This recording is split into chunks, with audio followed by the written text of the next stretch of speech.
Hello, my dears. This is week 11, and I have an exercise I think you're going to like called What Your Inner Critic Wants for You, also known as the Visionary Lover.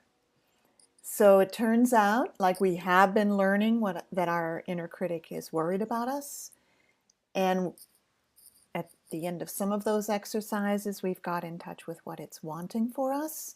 This is going to be a more thorough and complete exercise on the wanting side of the inner critic, and to the point where, as Barbara McGavin once called it, you can feel that it actually is your visionary lover.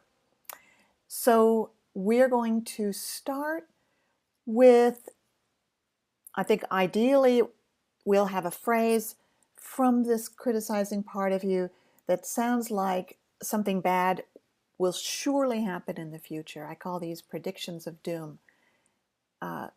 This will work with any kind of inner critic, but let's take the prediction of doom especially, and that's when it says things like, you will fail, you'll lose your money, you won't make any money at this, you're going to get overwhelmed. It's making these flat, certain statements about the future as if they're sure to be true, right? Okay. So take a moment to sense if there's sentences like that your inner criticizing part typically says around your big shift project. And we'll also take a moment to sense that in the exercise itself. Good. Let's get started.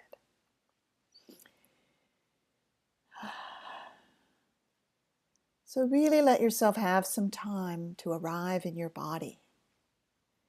Finding your body's most comfortable, supported position right now. And if you need to wiggle around or sort out your cushions or your blankets, maybe pause the video so you can do that, okay? Good, all right. And just settling into your whole body right now, feeling your whole body present more and more.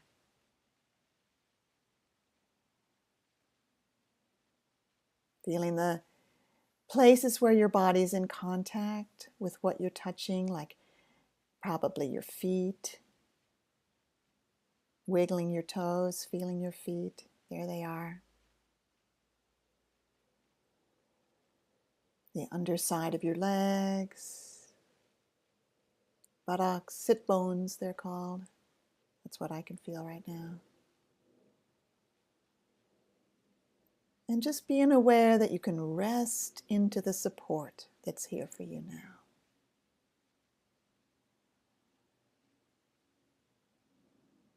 And feeling your breathing.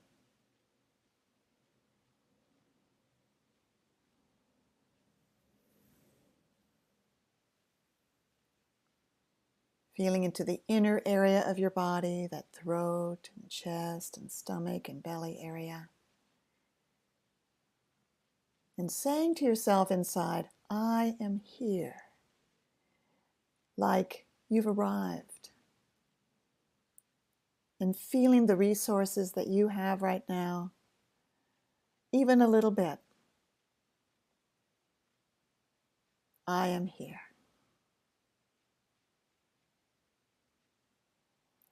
So, in the inner area of your body, recall what it is you're wanting to do this year, what you're wanting to create, what you're wanting to embody, what you're wanting to live forward. How would you say it freshly right now?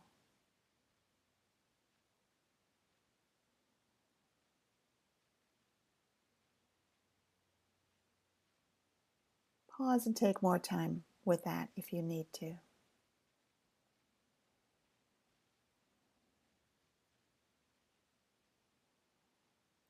Okay, and you might even remember a recent time when you took a step, or when you wanted to take a step toward that, but you didn't. And remembering a recent time when in the area of your big shift project, you heard a prediction of doom. You will fail. You're going to get overwhelmed. This is going to be too much for you. Other people will attack you. You won't make any money at it. right? That kind of doom, like this is not going to work kind of prediction. They sound so certain about it. So pausing to recall one of those.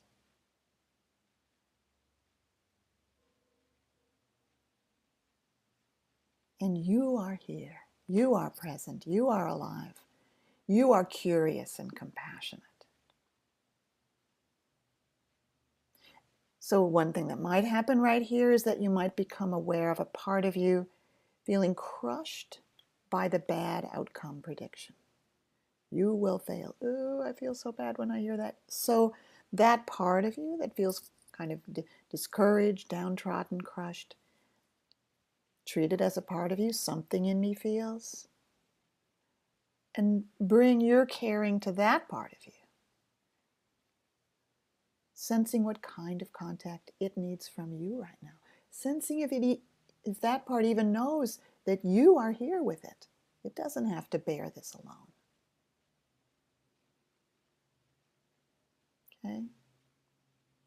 And that might take longer than we're going to take together. So you may need to pause and just spend some more time with the crushed part. That's really worth doing if it needs to happen. Okay. But let's assume it's okay now to move back to the part that's saying things like you will fail, or it'll be too much for you.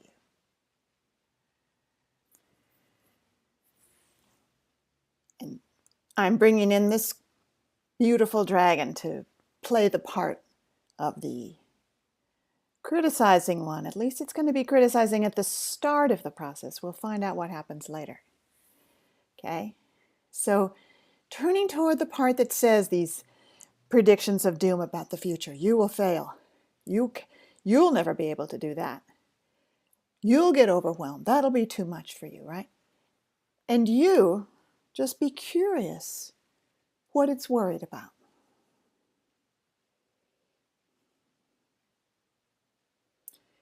What it's worried will happen if it doesn't say that to you, right? It's coming in to say that to you because it's worried something will happen if it doesn't say that. So just wait and sense. It might tell you in images, show you images of what it doesn't want to have happen. It might tell you in words or feelings. All methods work. It might be wanting to prevent something happening it thinks will be bad for you. Like you'll be disappointed. Don't even try. You'll be disappointed. Or that you'll be humiliated, devastated, or crushed, like it doesn't want that for you. Or that other people will think something negative about you. It may even be trying to prevent you from dying. It might think you would die if you took this step. That might be its view. So whatever you get, let it know you hear it. And keep establishing a relationship with this part. You're curious and interested, and it's letting you know what it's worried about, and you're saying to it, I really hear. That's what you're worried about. That's what you don't want. No arguments here. Don't try to say but to it, because that will wipe out all the positive relationship steps you're taking. Just say, I hear that's what you're really worried about. And tell me more. So it's invited to tell you what it's worried will happen if that happens. What it's not wanting to happen to you if what it already told you happens. So if you're humiliated, what it doesn't want to have happen then. If other people think that bad thing about you, what it's worried would happen then. So keep going. Keep listening to what it's not wanting. And then check if it is really trying to take in, and then check if it is really taking in that you hear it. And you'll start to feel a kind of softening in it when it starts to hear that you hear it. That will bring a softening. If it doesn't bring a softening, it may be that there's actually another part of you trying to do this exercise in order to change the inner critic, rather than that you're just self in presence, curious and interested. So that other part may need some attention too. So here we are, coming back to this one. It's deep listening. What it's worried will happen to you, what it's worried will happen if that happens, what it's worried you'll have to feel if that happens, and it probably will soften in some way. If it was really upset before, it'll be calmer. If it was kind of scornful and mean before, it'll be nicer. There'll be some kind of softening in it.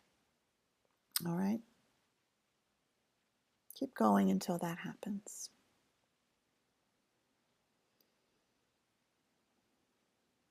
And now, sense if it has a positive vision for you, right? So you might want to say to this part, I know you have a positive vision for me.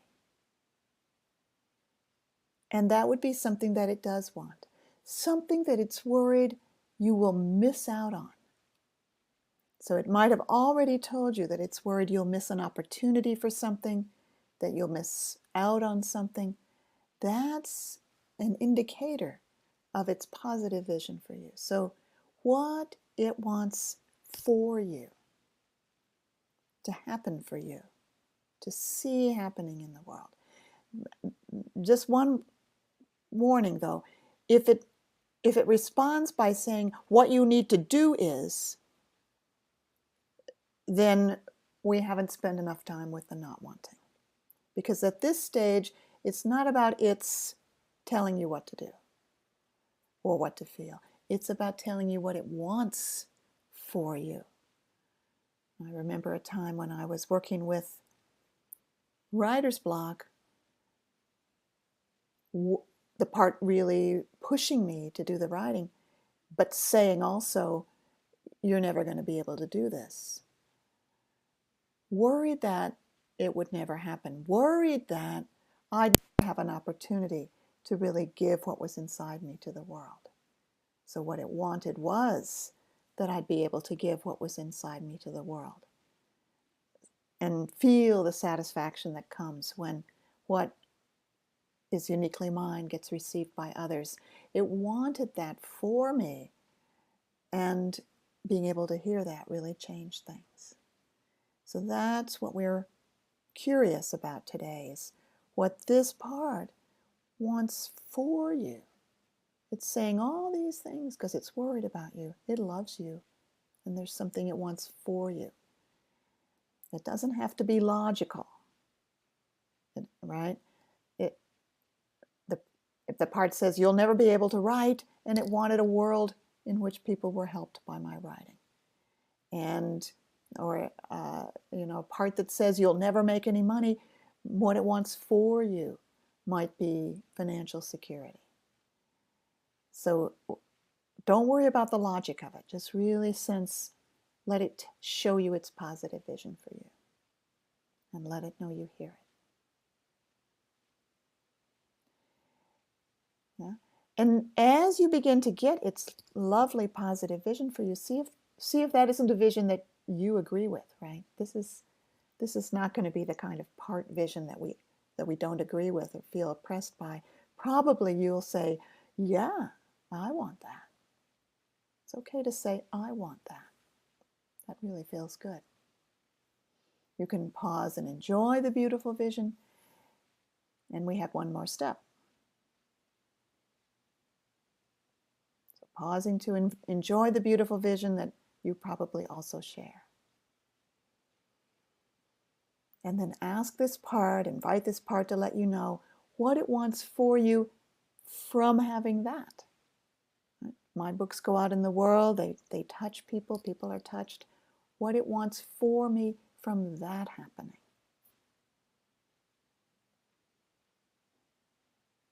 Then I get a body feeling of just profound nourishment and interconnectedness. It just feels wonderful. So the body feeling of what it wants for you, if its positive vision happens. And it could also include, of course, what it wants and what you want for the world, for other people, for your community, for your family, what you want for them too. Of course. So receiving that, now if it feels good in the body, we let it arrive in the body as fully as it wants to. And this part may not even feel like a part anymore. This is the kind of transformation process that may result in a part kind of melting voluntarily because its work is done. So really pausing to enjoy any positive feelings are here. Now, if it didn't go that far, if you don't feel so good, if you still feel kind of oppressed by an inner critic, if you still feel more of an inner criticized one, feeling beaten up and downtrodden, then that's the place to spend your time, of course. And come back to this later.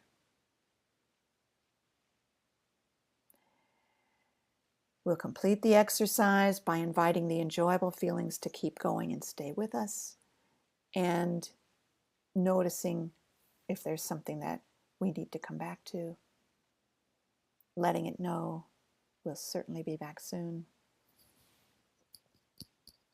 There may be even something to say that you'll stay with it. You're not leaving it, you'll stay with it, even after the exercise is over.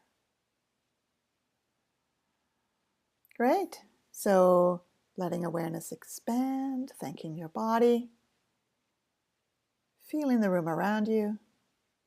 When it feels right, letting your eyes come naturally open. There you go, the visionary lover. We love it. See you later.